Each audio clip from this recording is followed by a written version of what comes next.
Hello, everybody. It is Thursday, 5 o'clock, which means it is time for week 3 of Pitch World. My name is Carlo Gonzales-Moss.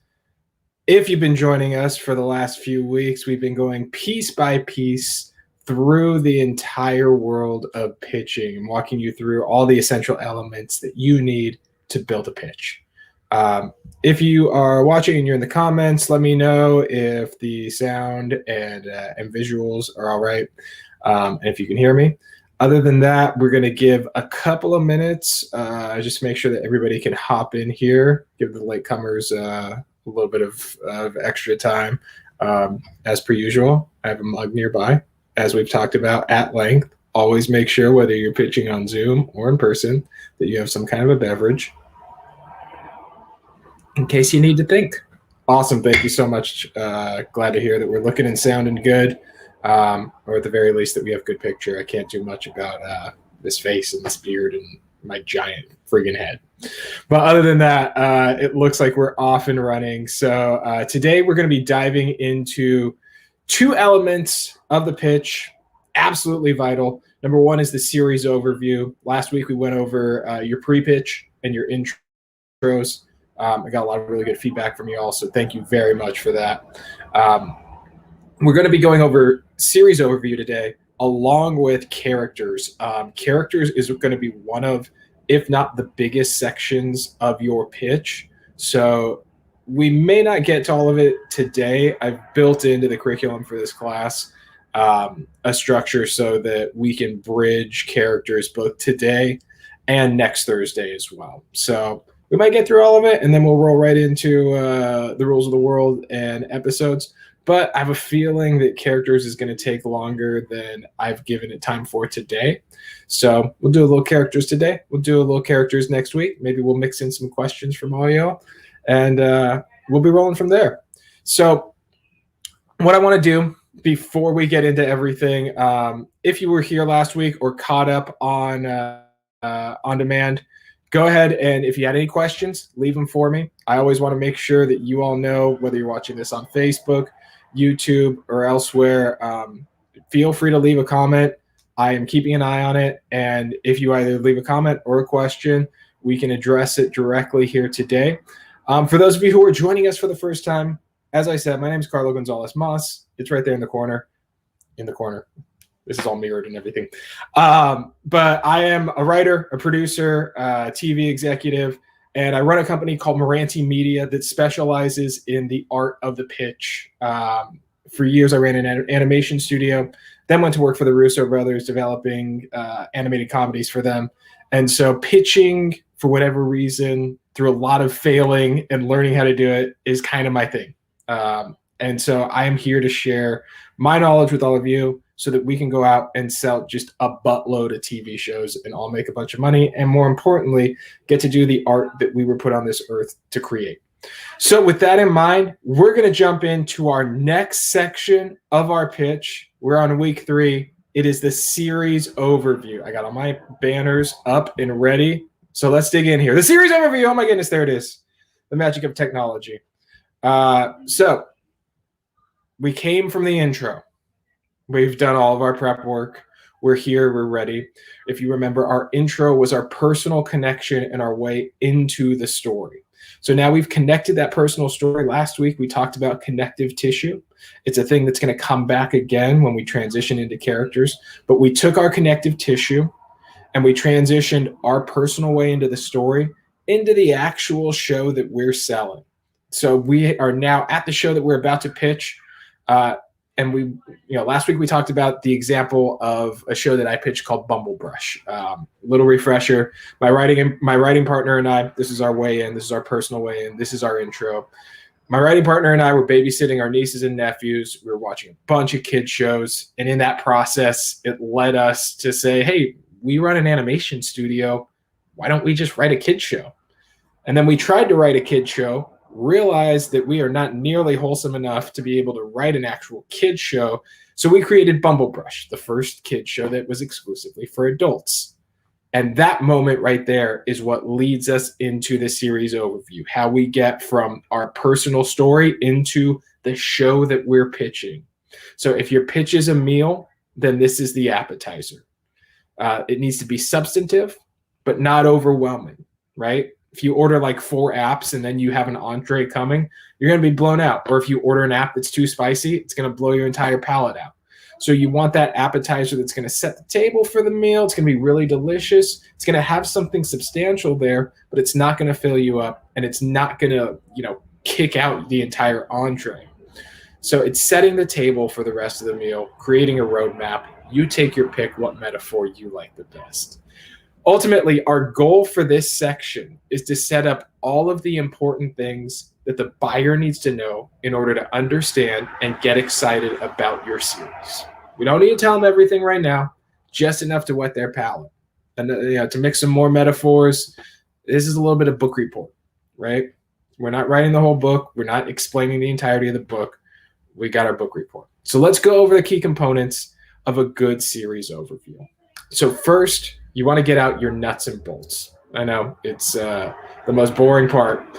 It's a lot of boring industry jargon that succinctly tells the buyer where this show lives. I remember when I first started pitching, I was so against anything like this. And I had a really wonderful executive that I was working with when I was developing a show at Universal, who explained to me, like, take 1 to 2 sentences, get out all of this boring information quickly and succinctly, and you've answered a ton of questions by doing it this way. And I went, all right, I guess that there doesn't have to be a joke in everything, and there doesn't have to be a clever aside in everything. So when we're talking about getting out our nuts and bolts, all of the boring industry jargon, the things we're talking about are format, genre, length, serialization, etc. Not necessarily in that order. It's kind of whatever flows the best. And as you get better and better at developing your little nuts and bolts lines, you'll be able to make it more interesting and more compelling so that it doesn't sound like this is this and this is this. But let's break down each of these elements individually, because on their own, they can feel like a little bit ambiguous and can kind of be anything. So first, format. We're talking about literally, what are you pitching? Is it a series, a feature, a short, an anthology, a limited series, a talk show, a variety show? Like, literally tell us what you're pitching to us. Don't take it for granted that the executive knows this going in, or that the executive knows anything about your series at all. Even if you sent over a really beautiful pitch deck and you've really thought it out and you made sure to give all the proper information, they might not have had the time to actually sit down with it. That's just the fact of the matter. Don't take it personal, but studio and network executives hear tons and tons of pitches every week, and they just flat out don't have the hours in the day to prep for every one of them. I remember when I was an executive, even if I'd done my prep, and I feel like 9 times out of 10, if you sent me material ahead of time, I looked it over. I at least familiarized myself with it a little bit. But even if I'd done that prep, I would still ask you for the whole song and dance. Like when a creator would come in, and I tell them, I'd say, hey, looked over the material, looks really interesting. And a lot of times they'd ask me, like, so do you just want to talk about it, or do you want to, we prepped a pitch? I would tell them, give me the whole rigmarole. I want to hear it all, because I want to see everything that you've put together as you've prepped it. Like, I don't want to piecemeal this thing together. I want to get it in the best possible way. So don't take it for granted that the executive knows any of this information, right? Another element of the format that you might want to include is the character makeup of your show. Is it an ensemble? Is it a two-hander? Is it kind of a single character piece? Like, how do the characters work on here? Then you want to start talking about your genre. Is it a comedy, a drama, a thriller, kid show? If it's a kid show, is it a preschool show? Is it an elementary school age show? Give me a little bit of that genre, and you can get a little bit more granular than like the very bare bones. It is a comedy, if you want. You can start using phrases like workplace sitcom, a period drama, an animated action comedy, things like that. But I have 2 things that I want you to be careful of if you get a little bit more granular with your genre. A, getting too cute. Basically, if it's starting to sound like the tagline on a commercial for your show, you've gone too far. And B, being too vague, using phrases like wacky comedy or exciting thriller or serious drama don't add anything to what you're telling me. You're better off just listing the very basic genre, okay? Just gonna check here, make sure that our comments are working. Everything is good. And let me bring up our banners. Okay, great. So then, so we talked about genre, we talked about format. Then you want to talk about the length of your show. Literally, we're talking about series here. So how long is each episode? Make sure that you mention the episode length, because if you don't, that will be the executive's first question in Q&A, because it affects so freaking much about storytelling. It affects the entire structure of your show, right? If you're pitching me a quarter-hour show, that show can't support a full A, B, and C story with a runner. So I know if you're pitching me a quarter hour, each episode's probably going to be focused on a single story. Same as if you're pitching me an hour-long show. If you're just focusing on one story, that story had better have a bunch of twists and turns, and you would better be really good at weaving lots and lots of different stories within your main story. We bring this up, the length of the episode, at the top of the pitch, because it helps the executive imagine what the show would look and feel like on TV. If I don't know whether your show is an hour long or 15 minutes long, it makes it much more difficult for me to picture it in my mind.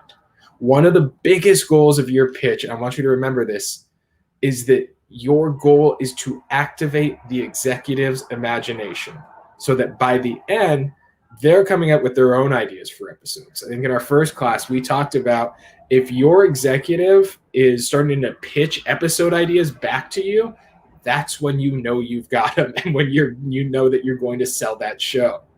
Last thing about length, decide on a length. I think we mentioned this in an earlier class, but whenever I ask a writer about the episode length and the response I get back is basically The First Wife from Coming to America, which is whatever you want, it tells me they don't have a clear idea.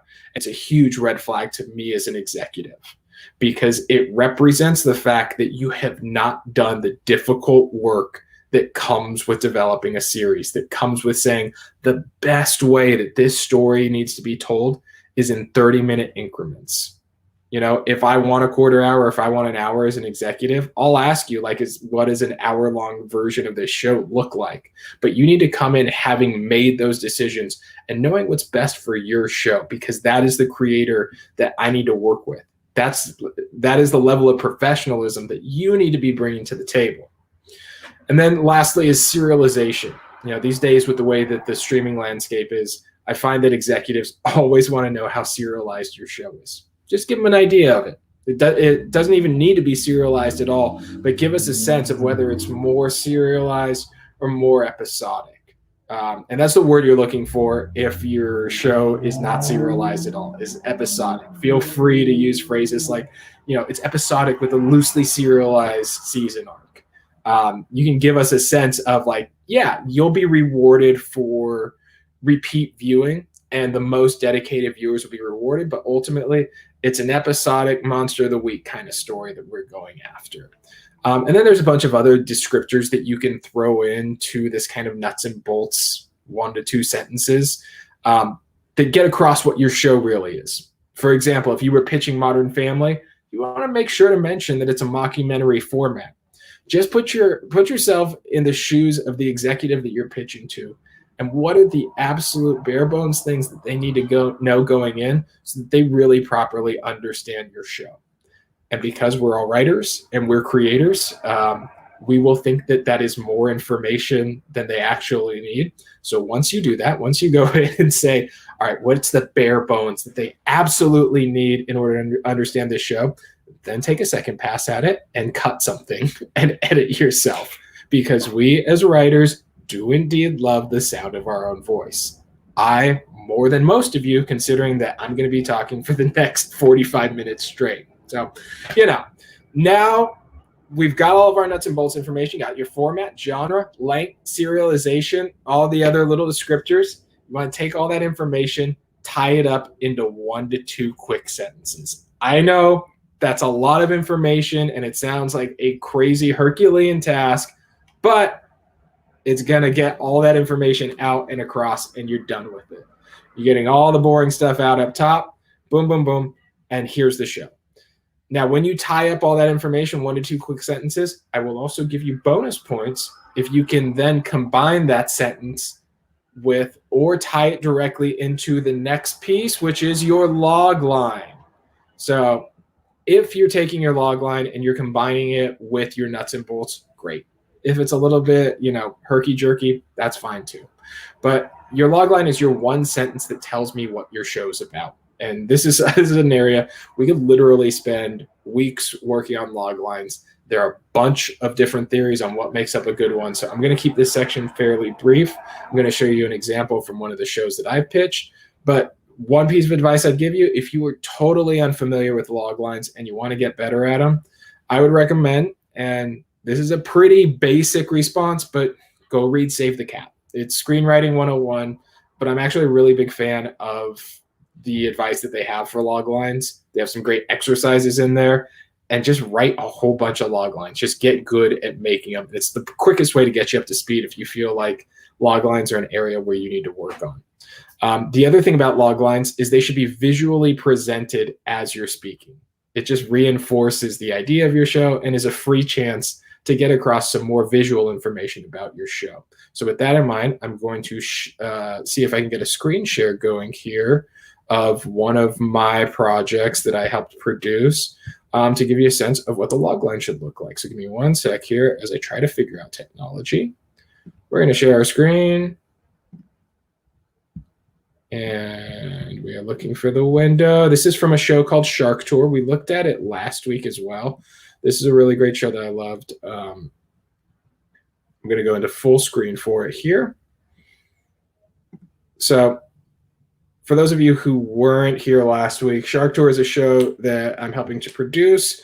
That is basically this guy in the middle is the main character, Lark. He has a shark impaled inside his torso. The log line that we gave is, it's like Jaws if the mayor was married to Jaws. So you put it up visually, reinforce it, and then you've got 2 pictures there as well, along with the name of the show in big bold letters to reinforce so that your executive remembers exactly what the hell the name of this show is, what it's about.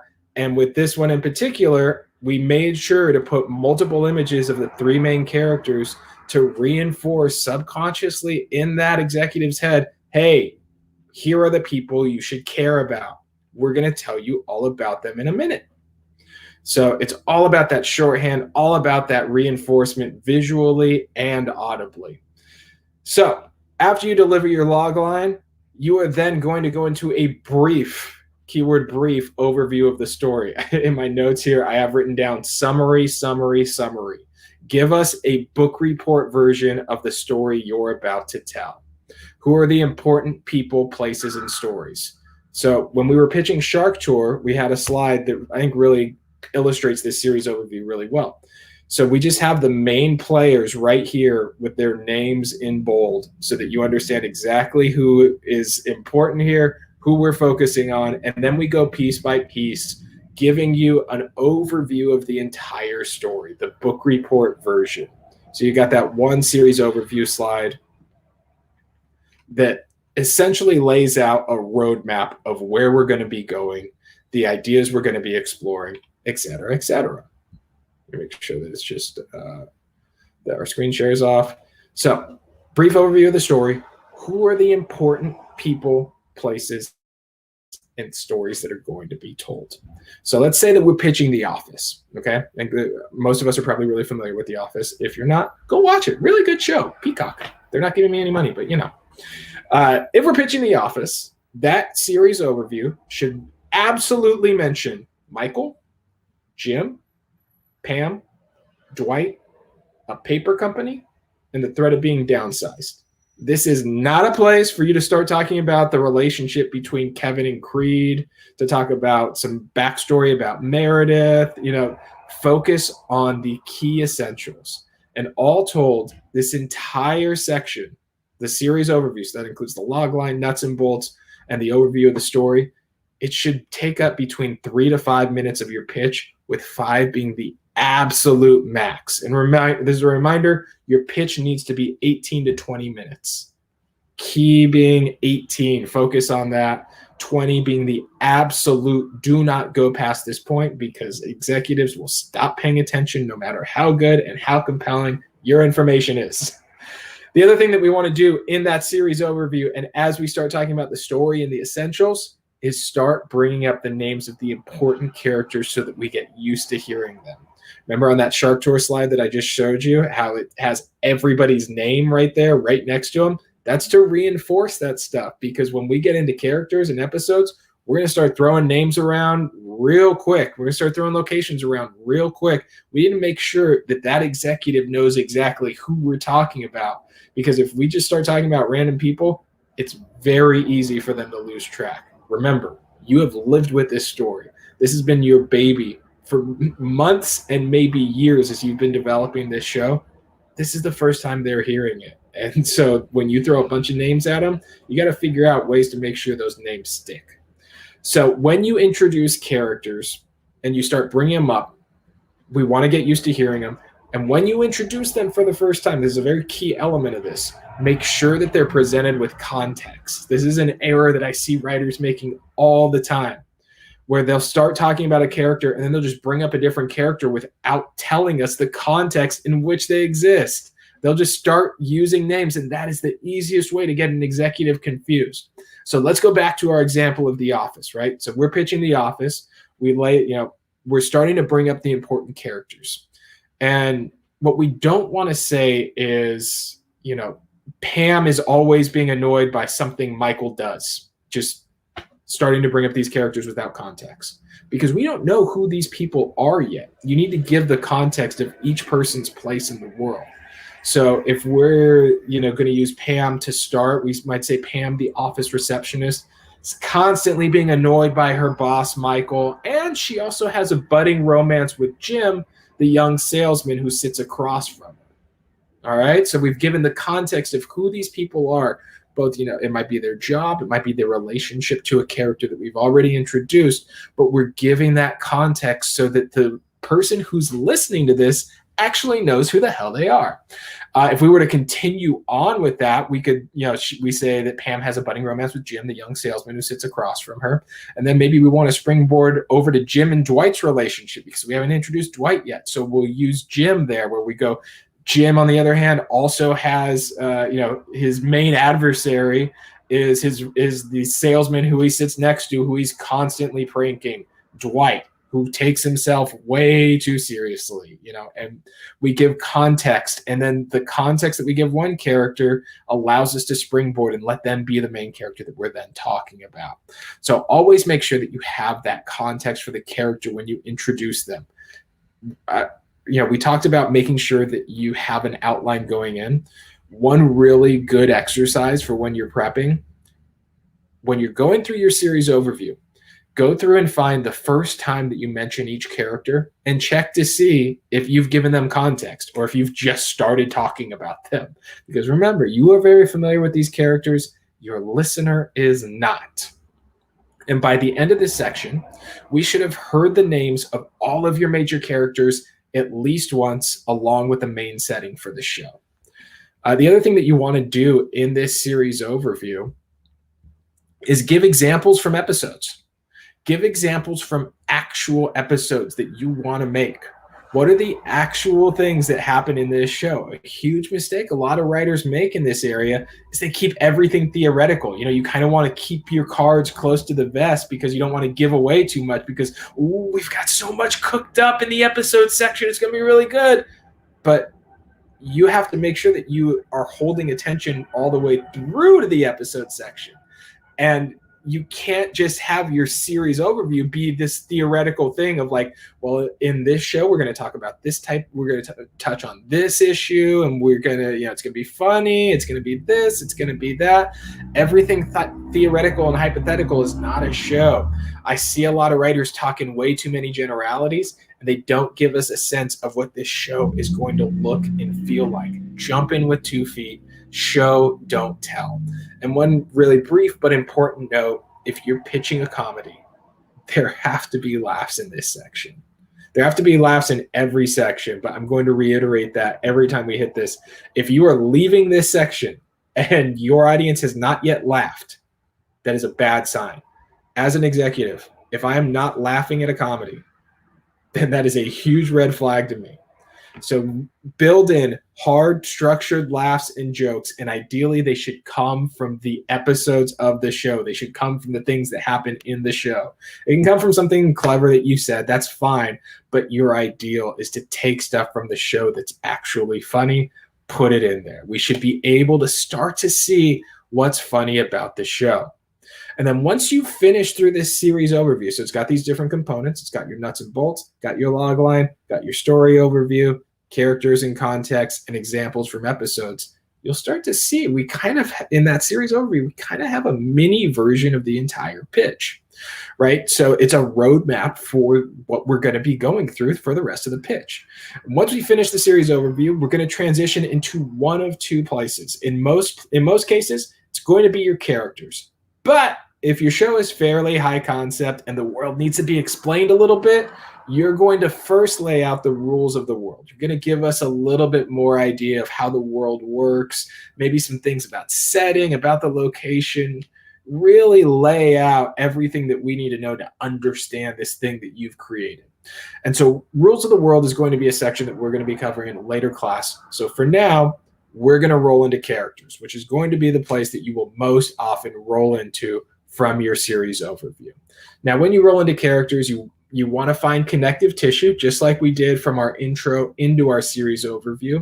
If you've done your job right, building out that series overview, the buyer's already going to be a little bit familiar with the main characters. So your connective tissue doesn't really have to be that creative. It can be as simple as you show an example from your show, from an episode, and that leads you to a very easy connective statement like, so with that in mind, let's jump into our characters. Or with that in mind, let's meet the people that populate this ridiculous town. Something easy like that. So let's talk characters. Characters is going to be one of, if not your longest section, but you still want to keep everything as tight as possible and stick to the essentials that your buyer needs to know to understand the story and get excited about the potential of your show. So with that in mind, ton of material to cover. Like I said, if we don't get through it all today, we built our class so we can discuss characters both this week and next week, considering that we're about halfway through the class right now, all right? So when we are talking about characters, we start with our main character always. Might seem obvious, but I've seen it done poorly where people will start with like random ass characters. So start with your main character and then just move down in order of importance. You should also spend the most time on your main character or characters and get progressively shorter as you go on. I'd say the minimum number of characters you want in this section is probably 4, and the absolute max is 7. You really only want to hit the higher end, that 5, 6, 7, if you have a show that's a true ensemble. Now, the important things that we need to know about your characters, we're going to be spending a lot of time here because this is something that unfortunately a lot of writers get wrong. So the important things that we need to know about your characters are A, their personality, B, how they relate to the other characters on the show, C, how others feel about them, and D, their role on the show. One of the things that I always encourage writers to know is that shows are sold and made based on the characters and their relationships, not on the concept and not on the plot. Cool concept, cool idea will get you in the door, it'll get you a pitch, but it's not going to sell a show. And it's not going to give you a show that has any kind of longevity. The only thing that's going to give your show longevity is the characters and the relationships between them, regardless of what the concept of your show is. That's the difference between plot and story. So when we talk about characters, we're talking about their personality first. What does that mean? What are they like? What are the adjectives that you would use to describe this character? And what are some tangible examples from your show that illustrate this personality? I'm going to say it over and over again. Show, don't tell. Just saying that a character is compassionate, it doesn't do that much. That's telling. Talking about how they volunteer with underprivileged kids every week, well, that shows us. Then the next thing we want to talk about is how they relate to the other characters on the show. This is huge. None of your characters exist in a vacuum. unless you got a really weird show with like one person. But you're probably not going to sell that. Bad news. The thing that will or will not sell your show is the characters and the relationships between them, the difference between story and plot. Things like, do they annoy everyone around them? Do they act like they're better than everybody else? Paint as clear as possible a picture of who this person is. It should feel like we know them. Next thing we want to know is how others feel about them. If you think about, here's an example, South Park. Cartman is a very different character if everyone likes him and thinks he's great and really supports the way that he just tells it like it is, right? In fact, the show's completely different if the characters feel that way about him. And frankly, I don't think the show works if you do that. The way that people feel about him is part of what makes the show special. If you think about Parks and Rec, that show didn't really find its groove until they adjusted the way that the other characters felt about Leslie Knope.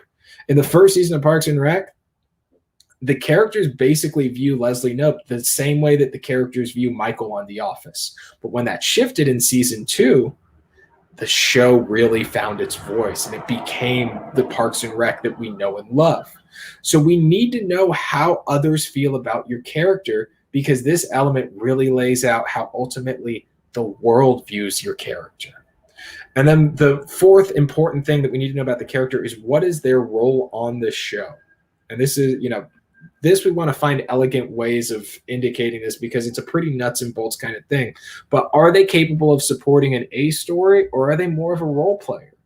I remember when we were doing Most Popular Girls, we figured out that certain characters could really only carry B-level stories, and that if they were involved in an A story, they had to have a main character driving the action of that story. To go back to our example of The Office, you're never going to see Meredith just in an A story that doesn't involve Michael, Jim, Pam, or Dwight, right? So one of those main characters needs to do the heavy lifting of the story. Some more questions that will help illustrate the role that a character serves is, are they capable of generating their own story? Or are they mainly reactionary? Are they an antagonist to the main character? Are they the best friend? Are they the main character themselves?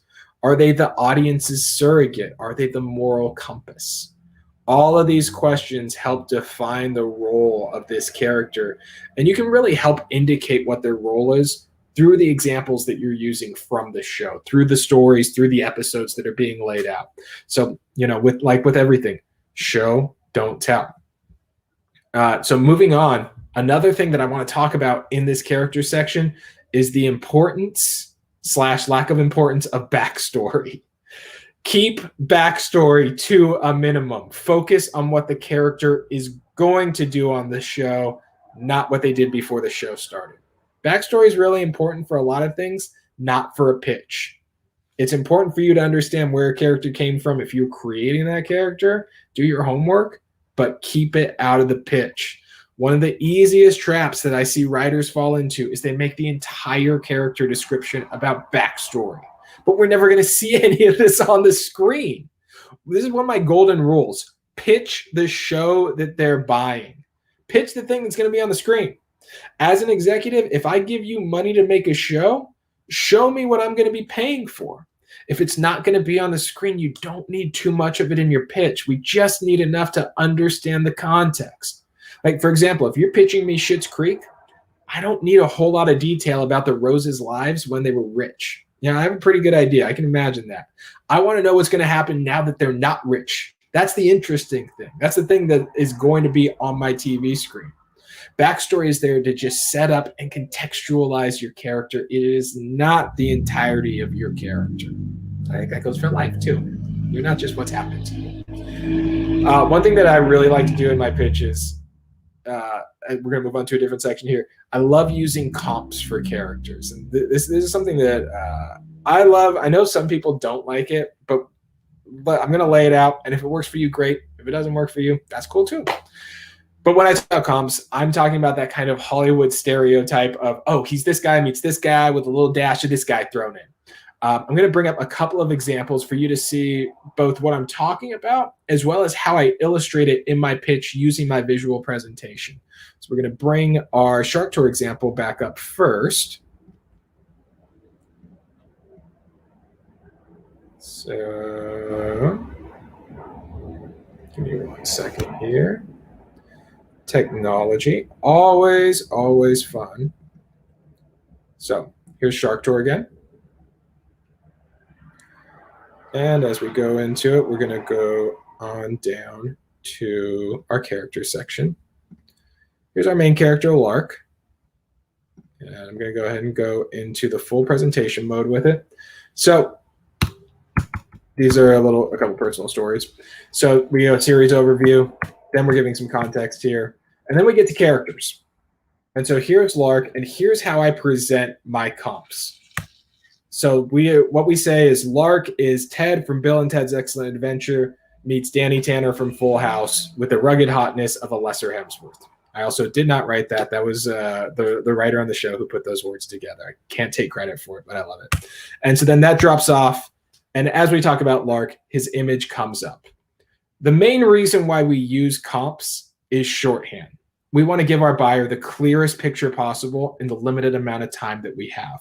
I'll show you another one that we use on Shark Tour. So another character is the cleverly named Shark. We say that he is George Costanza meets your average 4chan user turned up to Glengarry Glen Ross. All right. And then we go in and we start talking about Shark. I'm going to give you another example from another show that I was actually a writer on that we developed and took out. This show is called Ink Brigade. So we'll go ahead and stop that share, and we're going to bring this one up. So the basic premise for this show was it was an action comedy about tattooed superheroes, all who worked in a tattoo shop. So as you can see here, his character's name is Valerie. On the presentation, we had the particular tattoo that they have. It gives them a power, but I want you to look over here at this section of the comps that we used. So Valerie's comps were Good Janet from The Good Place meets Amy Santiago meets Lisa Simpson.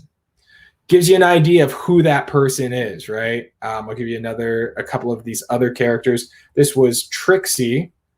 Trixie was Penny Lane from Almost Famous meets Nick Miller from New Girl meets Ramona Flowers from Scott Pilgrim. And I'll show you one more that we used here. Andy Dwyer meets Sterling Archer meets Logan Paul. This guy, obviously, giant douchebag. So with that in mind, you got an idea of how we use comps. Like I said, the main reason why we use them is shorthand. We give our buyer a clear picture in a limited amount of time. Make sure that if you're going to use these comps like this, make sure that you're using them in combination with each other. Otherwise, you're just ripping off an existing character, and that's not very interesting.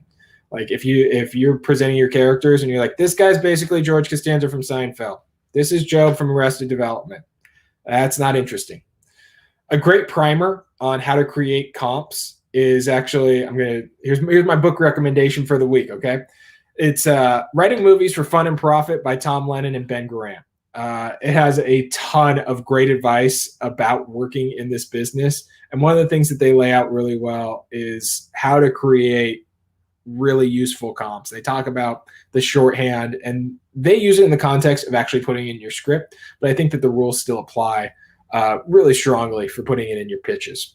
So I always like to have that visual representation of the comps because that lays out just so succinctly how this character works for that potential buyer.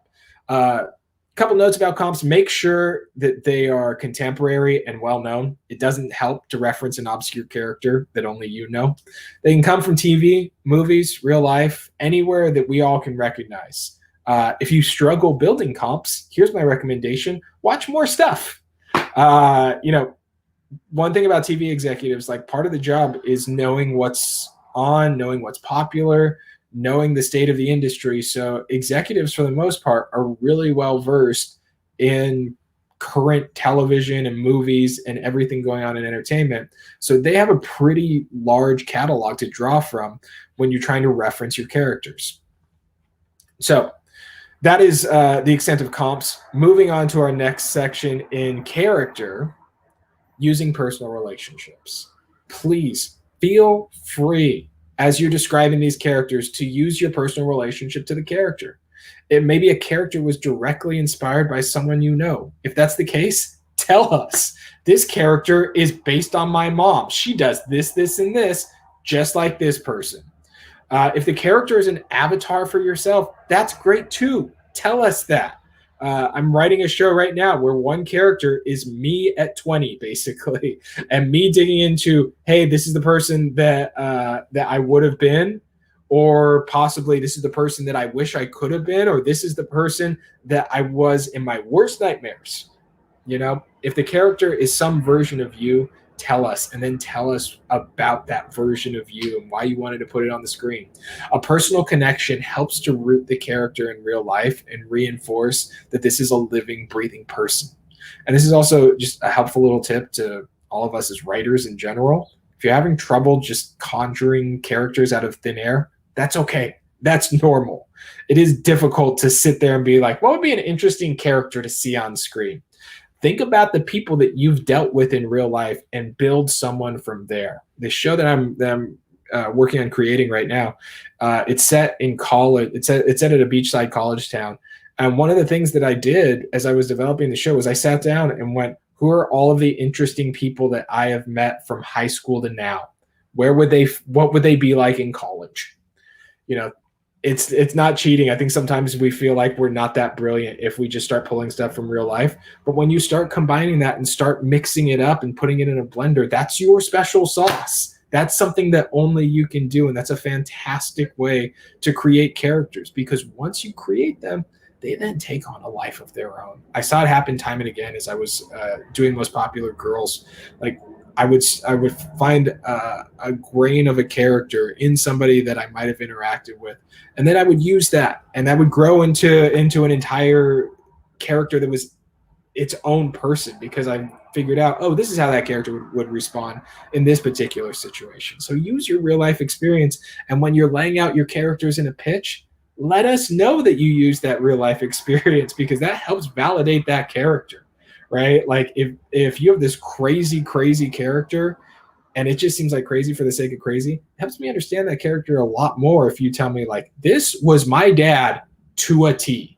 Like that makes me go, oh, okay, this was a real person. I'm interested to see what they are like. Another huge point. I think I touched on this in our first class. Make sure that your character can sit down. What the hell does that mean? Your character needs a butt. And by butt, I mean B-U-T. If they're just one thing, that's not interesting. Compelling characters have dimensions and layers, right? The simplest version of a character having a butt is he's an asshole with a heart of gold, or he's the most confident guy in the world, but he's deeply insecure. I can't tell you the number of characters that I've seen in pitches who are just described as kind or nice, or conversely, just an insufferable jerk. Those characters aren't interesting to watch on either end of the spectrum. The insufferable jerk, I just want them to get off my screen. And the person who's kind or nice, they might be fine to interact with in person, but on my screen, they're not compelling to watch. A really fun exercise is to go through the characters on your favorite shows and figure out what their butt is, because they might also have multiple butts, which, visually probably very strange, but for example, Michael Scott is the annoying boss that you love to hate, but he's actually a really great salesman. And another one of his butts is he's actually just really insecure. Alexis Rose from Schitt's Creek, great example. She's an entitled trust fund kid, but there's nobody better in a high-pressure situation. That's what makes these characters really interesting and turns them from one-dimensional, one-note characters into, oh my God, I have to see them on screen, and whatever show they're in, I have to watch them. Along with this note, if your main character is the least interesting character on your show, you have a huge problem. Few things will make me pass on a pitch faster than if the lead character is a mediocre white guy. It's something that I see happen all the time. I don't know where this idea started, but for whatever reason, we've all bought into the idea that our main character has to be boring and dull in order to carry story. And it's just not true. I'll share a story from my days as an executive. I got this pitch from a couple of comedians that I was a really big fan of, and so I was really excited to hear what they came up with. And they had just really diverse backgrounds. I think one of them was a young Mexican American writer, and the other was a trans woman who had recently transitioned. But for some reason, their main character was the most bland, milquetoast, mediocre white guy, which like just blew my mind because they had this incredible depth of experience that they could draw from. And I knew that their level of work was strong, that they could create interesting characters. So I was really confused. So after the pitch, I gave them some notes and I asked them like flat out, I was like, why did you make your main character, so vanilla? And their response was that this was their first big script. And so they thought that was how you had to write your main characters. And so I sat them down and I told them, I was like, you do not ever have to write a boring, bland, milquetoast main character. Write somebody interesting from your experience. That main person can carry story even if they are interesting and dynamic. In fact, they can carry so much more story if you are rooting them in real people who are flawed, who have lived a life. Let them be that interesting dynamic character that you've painted for your second, third, and fourth characters. Just because they are your main protagonist does not mean that they have to be boring. So keep in mind that your character has to sit down. Reemphasize that your character has to have a butt.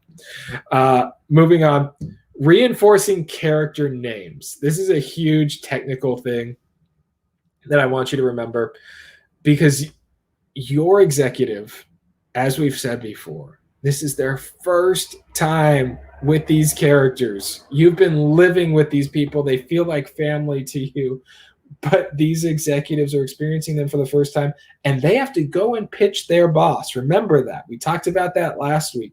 This executive has to go and they have to pitch this show to their boss if they like it.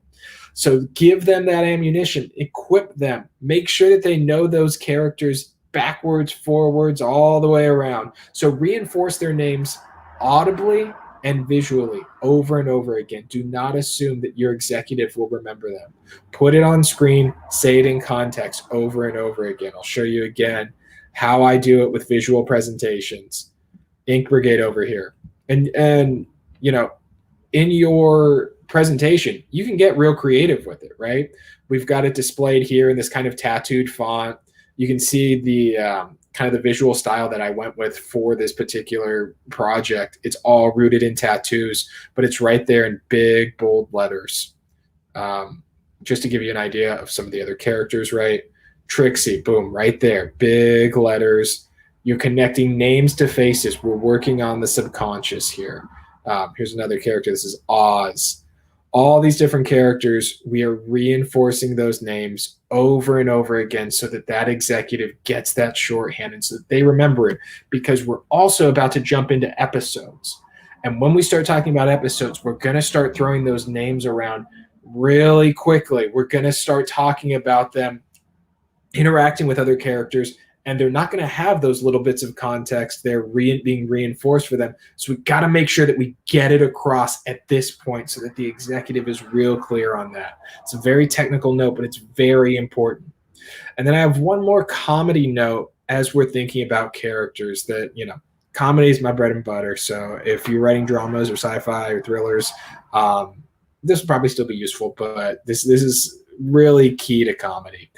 Each of your characters, if you're writing a comedy, needs to have a clear laugh line in their section, and we need to know where their source of comedy is going to come from. This goes hand in hand with that element that we talked about earlier of the role of the character on the show, knowing what they do and how they work. One of the things that goes into that in a comedy is their source of comedy. Let's say that we were pitching Arrested Development. We would want to make sure that we saw where each character's comedy is going to come from, right? So if we're thinking about Job, his comedy comes from his arrogant stupidity, right? He's always getting some kind of comeuppance. George Michael's humor, though, is going to come from a very different place. It's going to come from his naivete, from his wanting to fit in, and then also from his relationship with Maybe. right? Lucille's humor comes from her lack of self-awareness, her terrible parenting. Buster's humor comes from the fact that he's basically a 5-year-old in a 40-year-old's body. Tobias's humor comes from the fact that he's highly educated but incredibly stupid. And then add to that the fact that he's obviously in the closet. And then Michael's comedy is going to be the stand-in for the he's going to be the stand-in for the audience. He gives context to the ridiculousness, and he's looking at you being like, "This is crazy," right? Same kind of like Jim from The Office. As these different shows go on, the character's source of comedy can evolve. We can see them, adjusting, learning, not learning. But we have a sense from the jump where their comedy is going to come from. This is the extent of all of the comedy that these characters give us, but it gives it's not the extent that all the comedy that these characters are going to give us. We're going to have stuff coming from all different places. But again, shorthand, it gives the executive enough to understand the show and to see where it can go. So that's a last note about comedic characters. So that actually we made awesome time. That wraps up characters. So I'm going to walk you back through everything that we talked about, give you a little summary. If any of you are in the comments, feel free if you have a question about any of this. I'm going to refresh our comments here to just make sure that I didn't miss anything, that nobody needs anything clarified. Oh, awesome. Okay, so we just got a really good question from Auckland, New Zealand. Can you talk to characters from a culture that is foreign to the executives? How would Flight of the Conchords characters be pitched in America? I think that for that example specifically, I don't think that there's much adjustment that you need, aside from giving any kind of context to specific cultural norms that might be different, and that you might use those cultural differences for comedy. Like if you need to explain, like, there's going to be this element of the show where these characters come from New Zealand and Americans just always think that they're Australian or something like that. You can lean into that, explain that, but for the most part, I think that that's going to be communicated pretty thoroughly. I think when you watch, the example of Flight of the Conchords is actually pretty good because those guys didn't change much from what their stage act was to bring the show to America. I think that's what was special about it, was their particular sensibility. And if they tried to Americanize it too much, I think you lose a lot of what's special about those characters. So much of the fun of that show is just in watching these guys be 100% themselves. I'm trying to think of any other examples if we're pitching characters from a culture that's foreign to the executives. Just thinking about something like what we do in The Shadows. Obviously, those characters are all very foreign, but you're pitching those characters as themselves. And I think the things that are true about a character who's not from America are going to be true, like, regardless of where the show is airing. I don't think that there's a lot that you need to change aside from just giving the context of, this is going to be a source of comedy. This is something that's going to be particularly awkward because in England we do it this way. In New Zealand we do it this way, and all of the American characters are not going to get that. Lay out the context for any kind of differences, but I don't think that you really need to worry too much about explaining those specific differences. Like, play the characters straight, play them to the top of their intelligence, use all of your writerly tools to create that character. And I think you'll be good to go from there. I'll also say, if there's a specific thing that you're building for a show that you're working on, you can reach out to me privately, and we can dig into specifics like that. The other thing that I want to mention to you guys that I always bring up at the end of each class is that I do also offer private coaching, and I build pitch decks. But I think specifically for most of the people watching this, if you go to MARANTY.com, use promo code Catalyst, your first class is free. I do pitch coaching, either walking you through the specifics of how to pitch. If you have a pitch that you are working on that you need a second set of eyes on, that is what I do. Or if you are just 100% like, I just want to get good at pitching and want to work on these skills in a one-on-one session, that is what I do. For every person watching this, every person who's a part of the Catalyst Festival and everything that they do at Catalyst, the first class is free when you use the promo code Catalyst. That's enough of advertising.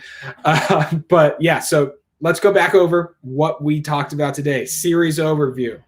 We went through a whole bunch of how you lay out a series overview and why you do it. We talked about nuts and bolts, format, genre, length, serialization. Get it out as quick as possible. Don't worry if it's a little bit too boring. You're only talking about it for a sentence or two. We talked about logline. If you can tie your logline and your nuts and bolts together, then you are the star of the class. We then talked about how you create a brief overview of your story and create a roadmap for the rest of your pitch. We also mentioned something very important, giving the names of your characters in context, using that series overview section. It's a small section, but using it as the time when you start introducing all of the characters and introducing how they work in the world and making sure that you are starting to reinforce those characters' names over and over again so that that executive does not forget them. We also wanted to make sure that we use examples from our episodes, using tangible, real examples to illustrate the points that we're making, showing instead of telling. Then we moved on to characters. We talked about how if you've done your series overview right, you don't need too much connective tissue. It should bleed really nicely, just perfectly into that characters section. We talked about the important things that you need to know about each of your characters, the information that you need to get out about your characters. Those four were the personality of that character. What are they like on a day-to-day basis? How do they relate to other characters on the show? How do others feel about them? Which ultimately is how the world thinks about them. And then what's their role on the show? We also tied into how that role might change and be important in a comedic setting, right? We also talked about backstory and how you do not need very much of it. If we're going back to our dinner analogy, where the series overview is your where that's your appetizer, I would say the backstory isn't even the salt and the pepper. It's probably like the little sprinkle of paprika that you might put on one dish in the entree. It's a little tiny spice that you just a little bit for flavoring, right? After backstory, we talked about comps. If you remember all those the visual examples that I showed from Ink Brigade and from Shark Tour, using those contemporary modern comps that most people are familiar with, making sure that you're able to really create a character that feels fully formed and dynamic, not just using one comp character. Also, comp is short for comparison, just in case you were wondering that. But using multiple characters of it's this plus this with a little dash of this. Ideally, using 2 to 3. Don't anything more than that, and it's going to be more confusing than anything because your executive's going to be like, wait, so how does that math work? So using comps. Also, my recommendation for this week was Writing Movies for Fun and Profit by Tom Lennon and Ben Garant.